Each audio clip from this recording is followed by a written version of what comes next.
दोस्तों, आप और हम सब अपने घरों में सोना रखते हैं, लेकिन हमें सोने के बारे में क्या नियम है वो बिल्कुल भी नहीं मालूम। तो दोस्तों, आज मैं आपको बताऊंगा, वित्त कुंड के मन से बताऊंगा कि सोने की भी लिमिट है। अगर उससे ज्यादा, उस लिमिट से ज्यादा सोना हमारे पास मिलता है तो इनकम टैक्स डिपार्टमेंट जो है सोने को जब्त कर सकता है, हमारे खिलाफ जो है कार्रवाई कर सकता है। दोस्तों, हमारे सबके घरों में सोना होता है, लेकिन सोने की भी एक लिमिट होती है और तय सीमा से ज्यादा अगर हमारे पास सोना है तो हमारे पास उसका प्रूफ होना चाहिए, उसका सोर्स होना चाहिए। अगर हमारे पास उसका प्रूफ या सोर्स नहीं है तो दोस्तों इनकम टैक्स डिपार्टमेंट जो है उस सोने को जब्त कर सकता है। तो दोस्तों, आज बात करेंगे कि उस सोने के हमारे घर में जो रखा हुआ है उसकी लिमिट क्या है। तो दोस्तों, सोना रखना एक तो भारत में जो है घरों में सोना रखना शुभ माना जाता है और एक जो है सुरक्षित निवेश का साधन है, इन्वेस्टमेंट करने का साधन है। सोने को जो है हम कच्चे सोने के रूप में, सिक्के के रूप में, बार के रूप में, गहने के रूप में, गोल्ड बॉन्ड के रूप में, या जो आरबीआई निकालता है सॉवरेन गोल्ड बॉन्ड, उसके तौर पर भी अपने घर में रख सकते हैं।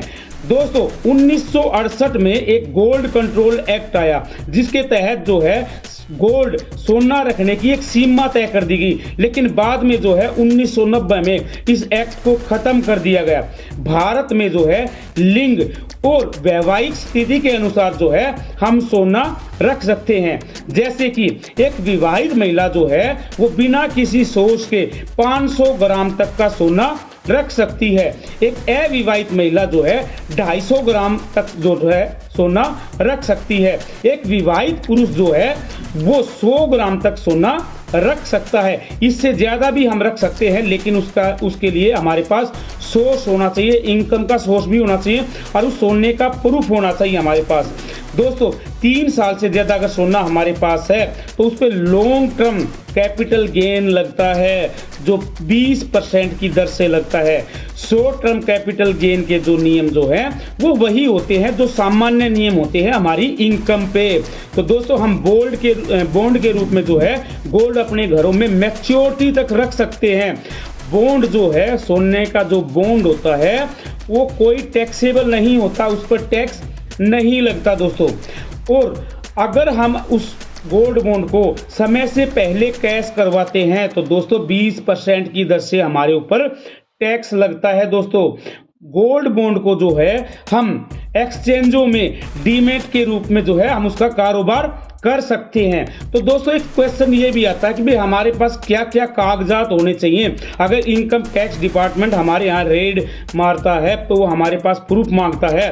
तो दोस्तों, इनकम टैक्स की धारा 1961 सेक्शन 132 ये बोलता है कि गोल्ड की जो है तय सीमा होनी चाहिए, और अगर तय सीमा से ज़्यादा गोल्ड हमारे पास है और इनकम टैक्स की रेड मिलती है, लगती है, तो दोस्तों वो हमारे से एक इनकम का सोर्स पूछ सकते हैं कि क्या सोर्स है आपका और किस तरह से ये गोल्ड आपके पास आया। वो जो फैमिली सेटलमेंट है वो आपको दिखाना पड़ेगा। अगर गिफ्ट के तौर पर, उपहार के तौर पर आपको सोना मिला है तो आपको गिफ्ट डीड दिखाना पड़ेगा दोस्तों। तो दोस्तों, ये है सोने की एक तय सीमा। सोने के बारे में हम कितना सोना रख सकते हैं और कितने सोने की लिमिट से ऊपर हमें जो है उसका प्रूफ देना पड़ेगा, उसका सोर्स देना पड़ेगा। तो विवाहित महिला 500 ग्राम तक, अविवाहित महिला 250 ग्राम तक और विवाहित पुरुष जो है 100 ग्राम तक सोना जो है रख सकता है। उसके ऊपर जो है उसको प्रूफ देना होगा, इनकम का सोर्स देना होगा। तो दोस्तों, आशा है ये वीडियो आपको पसंद आएगा। पसंद आएगा तो चैनल को लाइक कर दो, शेयर कर दो, सब्सक्राइब कर दो, क्योंकि जहां वित्त है वहां वित्त कुंड है। ओम वित्ताय नमः। दोस्तों, वीडियो को अंत तक देखा करो, बहुत काम आने वाली वीडियो है। मेरे मुल्क के सम्मानित साथियों, अगर आप चैनल पर नए हो तो चैनल को सब्सक्राइब करने के साथ साथ बेल आइकन जरूर दबाएं ताकि हमारे नोटिफिकेशन आप तक पहुंच सके। ओम वित्ताय नमः। राम राम भाइयों।